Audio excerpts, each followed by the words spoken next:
Hey everyone, good almost Shabbos. Vayikra Yud Tet, Pasuk Yud Zion. Lo tisna asachicha b'levavecha. You should not hate your fellow in your heart.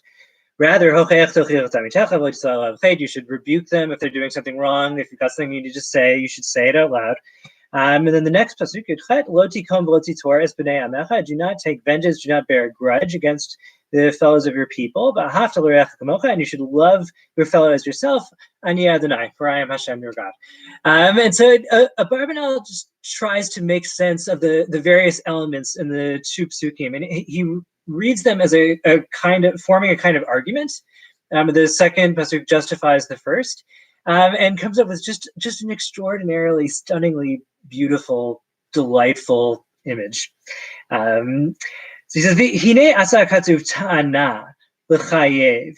He says the scripture comes up with a kind of argument, a claim that's supposed to motivate our imperative to not hate our fellows in our heart. That we should not have hate or anger in our hearts on our fellows.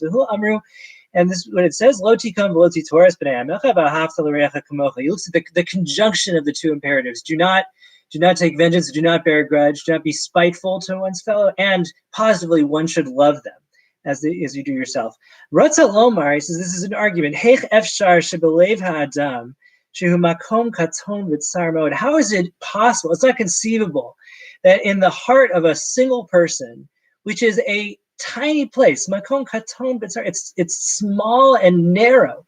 Very small and narrow. And it's got a divider going in through it, and half of it's full of blood, and half of it's full of wind. How is it possible that in a place that small, and that one little place where there's wind and there's no blood, so there's conceivably space, in that tiny space, how is it possible in a place so minuscule that you could have both love for one person and hatred for another? There just isn't room. It's just not conceivable. There's just not enough space, flat out. And that's why it says both, right, in conjunction. Do not be spiteful to one's friend. Do not bear a grudge. And you should love them. Because they're two opposites. They can't coexist.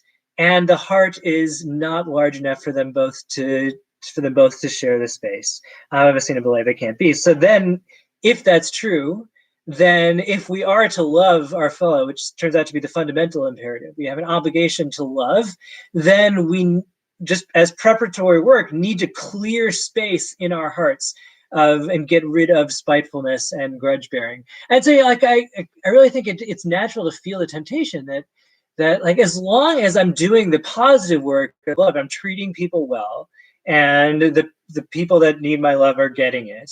I thought it's not so bad. I mean, it makes sense that I can keep on entertaining my hatred and spitefulness and resentfulness and all that. It makes sense. There's no reason I can't have that also, as long as I'm doing what I need to do. And the message is, it just doesn't work.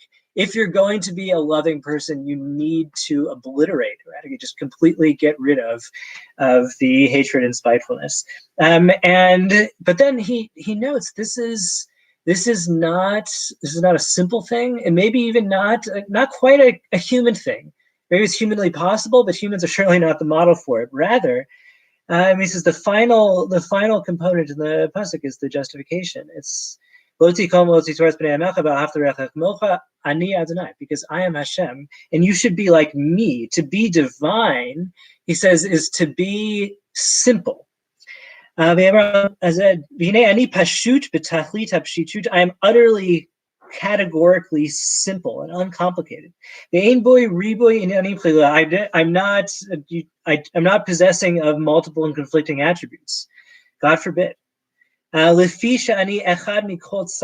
I'm one from every angle and under every aspect. If you're going to be like me, how can you possibly think that you would have this ambivalent ambiguity of both hatred and love? Rather, you must be like me. To be divine and for us to want to emulate the divine is for us to not only to love, but to be beings of pure love, to be purely of love and generosity and kindness and giving, which allows for no admixture of spitefulness and hate.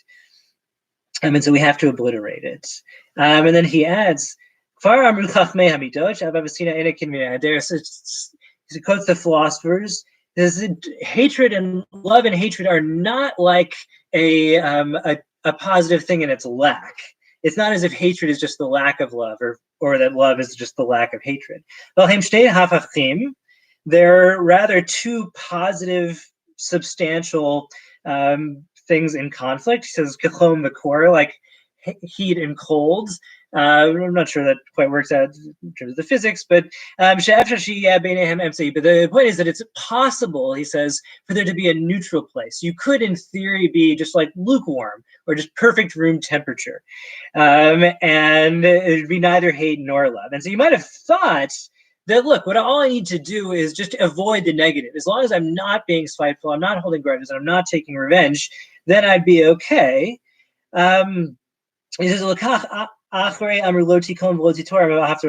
that's why it says, after it says, do not bear a grudge, it has to tell you the positive. It's not just enough to get rid of the negative. Don't say in your heart, well, I won't do anything bad. I won't take revenge. And also, I won't love that person who I want to take vengeance against. Rather, you can't, it's not enough to be neutral. You need to fight for the positive, substantial, giving aspect of love. And so we've learned a couple lessons, a few lessons. One is just our heart is too small. There isn't enough time in life to bear grudges and spitefulness if we're also going to get around to love, and we need to get around to love. And to be divine, to be a truly religious person, and to be a servant of God, is to labor on the project of achieving purity and simplicity of love. It's to do that is divine. I was going to say angelic. It's divine. It's godlike. But that's our task, is to become beings of pure love and pure giving. And because of that, also, it's not being it does have the connotation of just not, as Hillel puts it, don't do things to others that you don't want done to yourself, just avoiding the negative aspects of spitefulness and vengeance or just meanness. This is no, to be divine is to do the positive, substantial work of going out of one's way, going out of oneself, to love each and every person we come in contact with, or that we can manage to make contact with. Wishing everyone a wonderful, restful Shabbos of blessing.